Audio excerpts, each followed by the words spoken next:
Olá, caros amigos e amigas. Venho aqui trazer mais um vídeo com o tema: existe templo no Novo Testamento? Na minha opinião, é um tema até desnecessário a gente vir trazer um tema, mostrar que existe, mas há um grupo por aí espalhando mensagens e dizendo que não existe templo no Novo Testamento. E se não existe, as pessoas de hoje, nos dias de hoje, frequentam igrejas, templos, estão sendo enganadas. A base dessa heresia, ela se baseia em 2 versículos. Tem outros, mas vamos detalhar nesses 2 que realmente de cara assim choca. Mas a Bíblia, ela é perfeita, ela mesmo se responde. 1 Coríntios 6,19. Ou não sabeis que o vosso corpo é o templo do Espírito Santo, que habita em vós. Atos 7,48. Mas o Altíssimo não habita em templos feitos por mãos de homens. Se você é uma pessoa que não lê a Bíblia e chega alguém e diz que é errado ir à igreja, frequentar templos, porque na Bíblia diz, aí esses 2 versículos, Deus não habita em templos feitos por mãos de homens, e que o templo somos nós. A gente viu aí no versículo dizendo que o templo somos nós, e de fato somos. De cara você vai concordar, realmente, para que ir à igreja se o templo sou eu? E se Deus não habita em templos feitos por mãos de homens, não é verdade? Eles levantam esse questionamento. Mas, no entanto, eu vou provar que esses versículos não proíbem as pessoas irem a templos, igrejas, locais de adoração. Eu já começo com um questionamento. Se esses versos são verdadeiros, estão proibindo as pessoas irem aos templos, por que então os discípulos iam todos os dias para o templo? E isso falo já depois da morte de Cristo. Todos os dias iam para o templo. Atos 2,46. E perseverando unânimes todos os dias no templo, e partindo o pão em casa, comiam juntos com alegria e singeleza de coração. Perseverando unânimes todos os dias no templo. Bom, mas eles não dizem que nós somos o templo do Espírito Santo, e isso também eu confirmo, nós somos o templo do Espírito Santo. Deus não habita em templos feitos por mãos de homem. Corretíssimo. Todavia, esses versículos não impedem que as pessoas vão aos templos adorar a Deus. A prova está aí no versículo que a gente leu. Ó. Todos os dias os discípulos estavam no templo.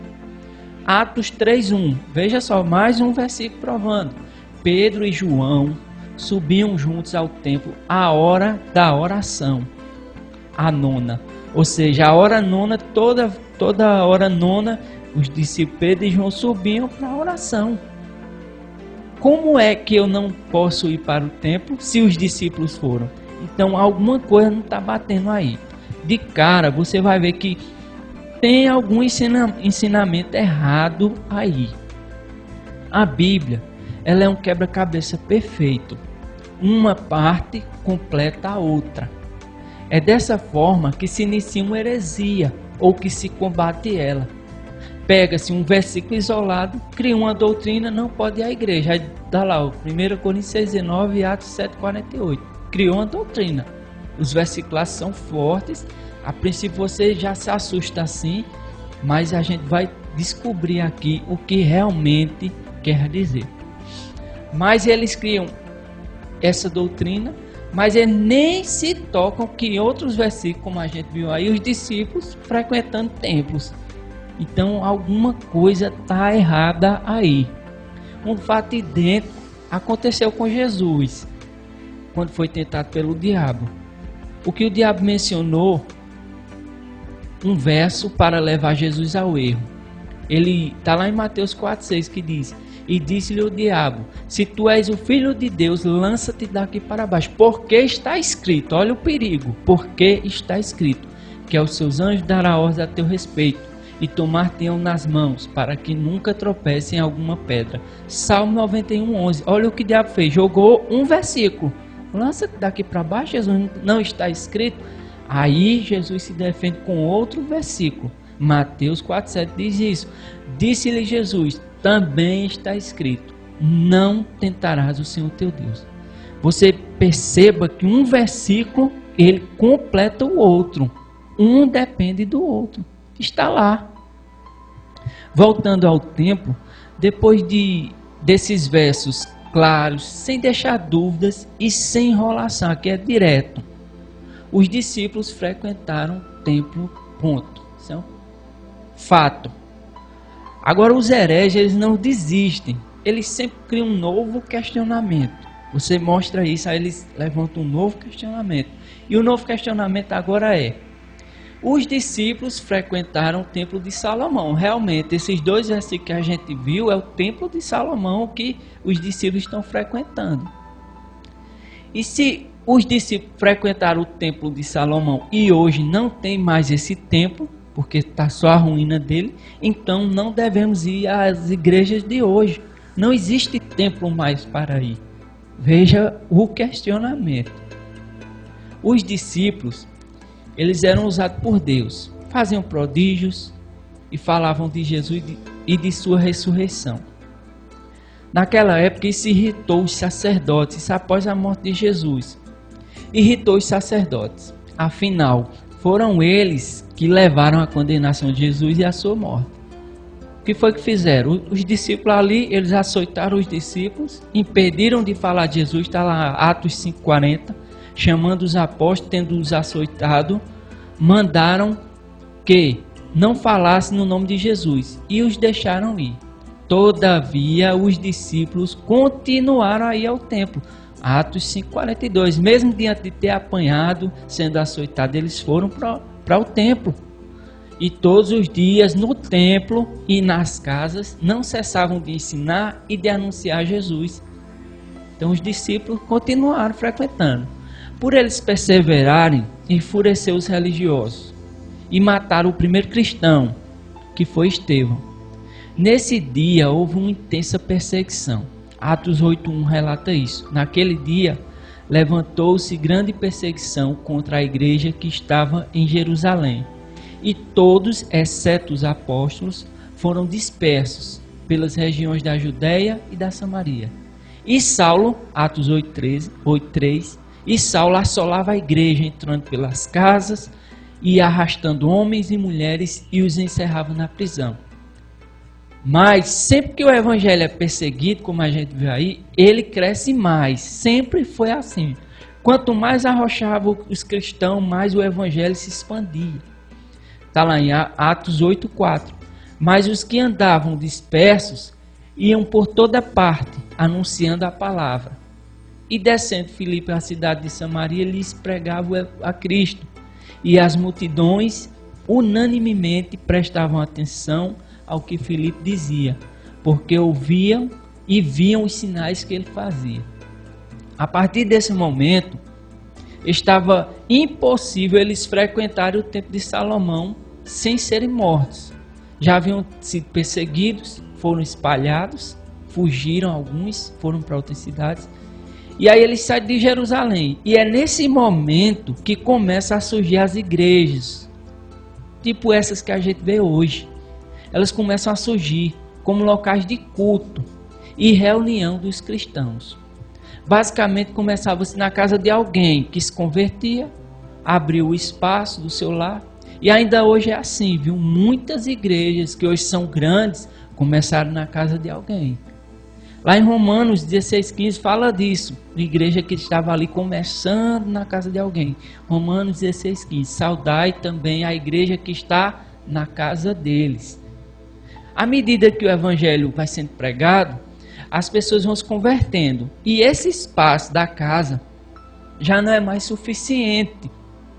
Precisa-se de algo maior. Como a gente viu aí, Filipe pregando para multidões. Ali está num espaço aberto. Porque já não tinha mais uma casa que comportasse essa estrutura. A igreja como local vai tomando forma e estrutura até chegar às proporções dos dias de hoje. Desse momento. Vai crescendo, vai se convertendo, vão crescendo. Numa cidade já vão construindo um espaço, vai crescendo até tomar forma de templo. Algumas cidades não viam com bons olhos os cristãos, por conta que eles tinham uma cultura e os cristãos pregavam algo que o condenasse em sua cultura, e aí gerava conflito, esses discípulos eram expulsos. Mas outras cidades já aceitavam melhor o evangelho, e isso cresceu muito.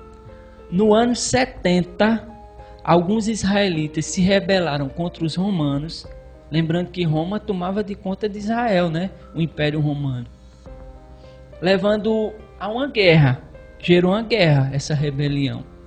E os romanos deixaram Jerusalém em ruínas. E foi nesse momento que destruíram de vez o Templo de Salomão. Hoje só ruína. Mas, no entanto, a Igreja de Cristo já estava espalhada. Vê que Deus sempre tem um propósito. Às vezes acontece uma coisa ruim, mas Deus tem um propósito. E aí, mundo afora, a igreja já estava espalhada. E o Templo de Salomão em ruínas. Alguns imperadores romanos não se incomodavam com os cristãos. Já outros perseguiam com veemência os cristãos, até chegar ao ano 300 depois de Cristo, onde que Constantino oficializa o cristianismo como a religião de Roma. Por um lado foi bom, porque cessaram as perseguições e a igreja passou a ter recursos gigantescos. E isso aí começou construir igrejas enormes, tal, porque tinha esse recurso. O imperador estava ao lado do cristianismo. Alguns historiadores dizem que isso foi mais uma ligação política para ele, não para a igreja, nunca, mas para ele, uma ligação política para ganhar poder. Mas, enfim, tudo na vida tem um propósito, e chegou nessa proporção da igreja de ser livre, poder se expressar. Não que no ano 300 não houve perseguição, houve, daí para frente houve algumas perseguições, tal, mortes, e enfim. Mas vamos lá. Por um lado foi bom, mas por outro lado começou os conflitos de ideias, doutrinas e interpretações da Bíblia. De um lado, um grupo sempre fiel à Escritura e os mandamentos de Cristo. Do outro, um grupo introduzindo costumes pagãos de Roma. Começou a gerar aquele conflito de ideias, de doutrina, interpretação, enfim. É nesse momento que começa a dar início uma divisão. De um lado, o ramo católico, do outro, os evangélicos. Começou a se dar início, não que se dividiu aí, mas já começou, algumas coisas não estavam corretas e os que eram fiéis à palavra discordavam. Mas daqui para frente dessa história, aí já é outro estudo, eu não vou entrar em detalhes. Vale salientar que depois de 300, depois de Cristo, a igreja como templo já tem uma possibilidade de templos maiores, porque tinha a ajuda do Estado, que mandava recursos para construir igrejas, e enfim, mas isso aí é outro estudo. A gente vai se deter para o templo no Novo Testamento, que isso aqui é história, e a gente vai se deter agora no Novo Testamento. Então, como vimos, a igreja ganhou proporções de ter vários templos, um ou até mais em cada cidade. Por isso, você vê sempre nas cartas de Paulo a ilustre frase: saúde a igreja de Corinto, saúde a igreja de Roma, saúde a igreja de Éfeso, saúde a igreja em Tessalônica. O evangelho foi chegando, foi ganhando espaço, foi ganhando estrutura, e está claro aí. Agora a gente vai ver uns versículos sobre igreja-templo, o local de adoração no Novo Testamento. Antes de tudo, eu quero até falar aqui que ainda vai ter aquele cara tinhoso, que vai dizer que igreja somos nós, né? Ainda vai ter essa pessoa que vai dizer, não, mas igreja somos nós. Então, para quebrar logo de cara isso, nós vamos ver a palavra igreja como pessoas e a palavra igreja como local de culto. Atos 12:5 diz: Pedro, pois, era guardado na prisão, mas a igreja orava com insistência a Deus por ele. Igreja orava. O templo não ora, quem ora são as pessoas. Então, igreja aqui é pessoas. Indiscutível. Indiscutível. Não há o que discutir aí. Atos 14:27. E quando chegaram, reuniram a igreja. E quando chegaram, reuniram a igreja. Ou seja, reuniram as pessoas, reuniram os cristãos. Relataram quão grandes coisas Deus fizera por eles e como abriram os gentios a porta da fé. Então reuniram a igreja, reuniram as pessoas. 2 versículos, tem mais, mas a gente vai se deter por conta do tempo, para não ficar extenso. Então, igreja aqui é pessoas, indiscutível. Agora vamos ver a palavra igreja com templo local. Atos 11:26 diz: E sucedeu que todo um ano se reuniram naquela igreja. Veja que aqui já mudou. Se reuniram naquela igreja, naquele lugar, naquele templo. E ensinaram muita gente. E em Antioquia foram os discípulos pela primeira vez chamados cristãos. Então, sem dúvida, essa igreja aqui já não é as pessoas, é o local. Reuniram naquela igreja, naquele local. Indiscutível. 1 Coríntios 4:17, o qual vos lembrará os meus caminhos em Cristo, como por toda parte ensino em cada igreja. Veja, cada igreja, já não é pessoas aí. Essa igreja é local, é templo, em cada templo. E não é em cada lugar, mas aqui a gente está entendendo como um local próprio, um local destinado para pregar, para ensino, para adorar. Então, claro, claríssimo que a igreja no Novo Testamento existe sim. 1 Coríntios 14:19. Todavia, eu antes quero falar na igreja 5 palavras com o meu entendimento. Só estou lendo aqui um pedacinho do versículo. Todavia, eu antes quero falar na igreja. Veja que igreja aí é o local, não é pessoas. Então, claro, versículo claro, aqui a gente não enrola. Mas tem pessoas que diante de tantos versículos, você pode mostrar 1000 e o cara não acredita e fica ali naquele impasse. A palavra é clara, não tem dúvida, a palavra é claríssima. 1 Timóteo 3,15, mas se eu tardar, para que saibais como convém andar na casa de Deus, veja só, que é a igreja do Deus vivo, a coluna e firmeza da verdade. Então, indiscutível. Não tem o que se discutir. Tem outros versículos. É que eu não posso fazer um vídeo extenso que fica cansativo. Eu fiz um muito extenso, mas que foi necessário. Então, como você pode ver, aqui não tem enrolação. As coisas são muito claras. E os discípulos frequentaram a igreja, sim. Quem tem interesse em as pessoas não ir à igreja? Vejamos um último versículo, 2 Tessalonicenses 2,3. Ninguém de maneira alguma vos engane, porque não será assim, sem antes que venha a apostasia. Sabe o que é apostasia? É aquela pessoa que conhece a verdade e aquilo que um dia ela creu, acreditou, ela crê totalmente o contrário. Isso é apostasia. Crê o contrário e se manifesta contra. Então vamos lá. E se manifeste o homem do pecado, o filho da perdição. 2,4. O qual, presta atenção, o qual se opõe e se levanta contra tudo o que se chama Deus ou se adora, de sorte que assentará como Deus no templo de Deus, querendo parecer. Quem é que tem interesse das pessoas não ir à igreja? Está aqui o versículo 2,4. O qual se opõe e se levanta contra tudo que se chama Deus. Quando você vê essas pessoas pregando contra igrejas, líderes, dízimo, o nome de Jesus, Santa Ceia, é muita coisa. E eles se levantam contra tudo. Então a gente vê aí, o qual se opõe se levanta contra tudo. Então versículo claro. Então eu deixo aqui o meu alerta, Não se deixe ser enganado pela apostasia. E a igreja, os discípulos fizeram isso, aí só você que não pode fazer. Fica a dica. Então, eu agradeço esse tempo e espero ter contribuído para o crescimento na palavra de Deus.